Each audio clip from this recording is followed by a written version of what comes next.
Hello అండి, welcome to my channel Swarna చతు vlog. మీరు నా వీడియోస్ ఫస్ట్ టైం చూస్తున్నట్లయితే నా పేరు స్వర్ణ. నేను ఎక్కువగా షార్ట్ వీడియోస్ అప్లోడ్ చేస్తూ ఉంటాను, అప్పుడప్పుడు లాంగ్ వీడియోస్ పోస్ట్ చేస్తుంటాను. నేనైతే మా అమ్మ వాళ్ళ ఇంటికి వచ్చాను. మా అమ్మ వాళ్ళ ఇల్లు వచ్చి వెస్ట్ గోదావరి అనమాట. నేను రీసెంట్గా షార్ట్ కూడా అప్లోడ్ చేశాను, వీడియోస్ పోస్ట్ చేస్తానని అమ్మ వాళ్ళ ఇంటి దగ్గర. డే 2 అయితే తాటి రొట్టెతో స్టార్ట్ చేసాము. తాటి రొట్టె ఎంతమందికి తెలుసు? విలేజ్లో అయితే అందరికీ తెలుస్తుంది. ఇది చేసుకోవడానికి విలేజ్ అయి ఉండాలి, ఎందుకంటే తాటి చెట్లు విలేజ్లోనే కదా ఉంటాయి ఎక్కువగా. ఇది ఈ సీజన్లో ఈ తాటికాయలు అనేవి దొరుకుతాయి అన్నమాట. మనకి సమ్మర్లో ముంజలు దొరుకుతాయి కదా, ఈ సీజన్లో అయితే తాటికాయలు దొరుకుతాయి. అంటే ముంజలే ముదిరిపోయిన తర్వాత ఇట్లా పండ్లు అయిపోతాయి అన్నమాట. వీటితోటి ఇట్లా తాటి రొట్టెలు, తాటి ఇడ్లీలు, తాటి గారెలు అని చాలా రెసిపీస్ అయితే చేసుకోవచ్చు. విలేజ్లో ఉన్న వాళ్ళకైతే ఇవి చాలా స్పెషల్ ఫుడ్ అనే చెప్పాలి, ఎందుకంటే సీజన్కి ఒక్కసారే దొరుకుతాయి కదా. తెచ్చుకొని ఇట్లా ఇంట్లో ప్రిపేర్ చేస్తూ ఉంటారు, చాలా బాగుంటాయి టేస్ట్ అయితే.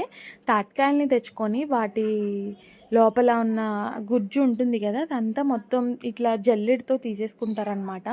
తీసేసుకొని దాంట్లోని ఇట్లా బియ్యం రవ్వ కలుపుకోవాలి. బియ్యం రవ్వ కలుపుకొని క్వాంటిటీ చూసుకొని కలుపుకొని కొంచెం బెల్లం కూడా యాడ్ చేస్తారు, అంతే. ఇంకేం అవసరం లేదు. కొబ్బరికాయ కూడా యాడ్ చేస్తారు, మేమైతే యాడ్ చేయట్లేదు. ఇట్లా కొంచెం లావుగా ఉన్నవి మూగులు లాంటివి తీసుకోవాలన్నమాట. మేమైతే ఇనుప మూగుడు ఉంది, అది తీసుకుంటున్నాము. చాలాసేపు కుక్ అవుతుంది ఇది, అందుకోసం ఇట్లా పాత దాంట్లో అయినా పర్లేదు. అడుగున ఇట్లా అరిటాకు వేసుకుంటే అది కొంచెం రొట్టె అనేది మాడకుండా ఉంటుందన్నమాట.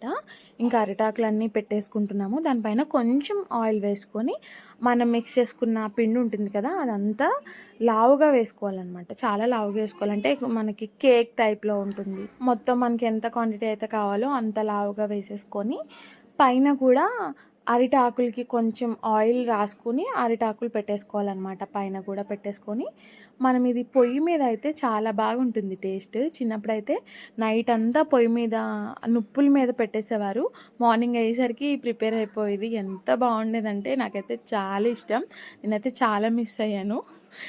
ఇంకా అయితే ఇప్పుడు ఫైనల్గా తాటి రొట్టె అయితే ప్రిపేర్ అయిపోయింది. చూసారా ఎంత బాగుందో. పైన కూడా మనం అరిటాకులు వేసుకొని నుప్పులు వేసుకుంటాం కదా, నేను అవైతే తీసేసాను. అందుకే మనకి పైన కూడా కాలుతుంది అనమాట. కింద అంత లావుగా వేసినా కూడా మంచిగా కుక్ అవుతుంది. అదొక స్పెషల్ రెసిపీ, చాలా బాగుంటుంది టేస్ట్ అయితే. ఇంత క్వాంటిటీ ఉంటుంది కదా, ఇదంతా మనమే తినేము, ఎందుకంటే కొంచెం తినేసరికి సరిపోతుందని అనిపిస్తుంది. ఇంకా పక్కింటి వాళ్ళకి, ఎదురింటి వాళ్ళకి కూడా ఇస్తారనమాట. విలేజ్లో అయితే వాళ్ళు చేసుకున్నప్పుడు కూడా మనకు అట్లానే ఇస్తారు. అంటే ఇంకా ఈ సీజన్ వచ్చిందంటే 2 రోజులకు ఒకసారి ఎవరో ఒకళ్ళ ఇంట్లో ప్రిపేర్ చేస్తూ ఉంటారు. ఒక్కొక్కరు తెచ్చి ఇస్తూ ఉంటారనమాట. టేస్ట్ చేస్తూనే ఉంటాము, అట్లుంటుంది. ఇంక ఇక్కడైతే నేను ఒక పీస్ అయితే కట్ చేశాను, చాలా బాగా వచ్చింది. మొత్తం లోపలంతా కూడా బాయిల్ అయిపోయి ఉంటుంది. అంటే చాలాసేపు పడుతుంది టైం. ఇదైతే నేను ఈవినింగ్ స్టార్ట్ చేస్తే నైట్ అయిపోయింది. టేస్ట్ అయితే అద్దిరిపోయింది. నేనైతే చాలా మిస్ అయ్యాను, ఎన్ని ఇయర్స్ తర్వాత తింటున్నాను. ఇంకా మా ఖుషికి కూడా టేస్ట్ చేపిస్తున్నాను. మా పిల్లలు కూడా టేస్ట్ చేశారు, ఫస్ట్ టైం టేస్ట్ చేశారు. మీలో ఎంతమందికి తెలిసి తాటి రొట్టి నాకు కామెంట్ చేయండి, తెలుసుంటే. తెలియకపోతే కూడా కామెంట్ చేయండి. ఇంకా వీడియో అయితే ఎండ్ అయిపోతుంది.